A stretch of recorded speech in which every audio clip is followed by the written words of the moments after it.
আসসালামু আলাইকুম এভরিওয়ান, কেমন আছেন সবাই? আমি আলহামদুলিল্লাহ অনেক ভালো আছি। তো এটা ছিল অনেকদিন আগের ভিডিও, আজকে পোস্ট করছি। আমি রেগুলার ভিডিও আপলোড দিতে পারছি না, এই জন্য এই ভিডিওগুলোই আপলোড দিচ্ছি। তো এই জায়গাটায় কে কে গিয়েছেন কমেন্ট করে জানাবেন। অনেকদিন আগে গিয়েছিলাম, অবশ্য আমি এখানে প্রথমবারই গিয়েছিলাম। প্রথমবারের তুলনায় আমার কাছে সব কিছু মিলিয়ে অনেক ভালোই লেগেছিল।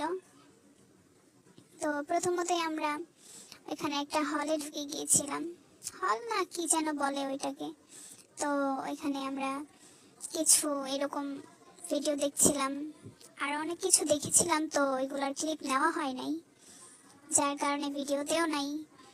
তারপর আস্তে আস্তে সব কিছুই একটু দেখছিলাম। আমার কাছে তো সব কিছু একদম মনে হচ্ছিল আমার সাথে সব কিছু একেবারে সামনে সামনে ঘটছে। আসলে এটা ছিল একটা পর্দা। তো কারা কারা এই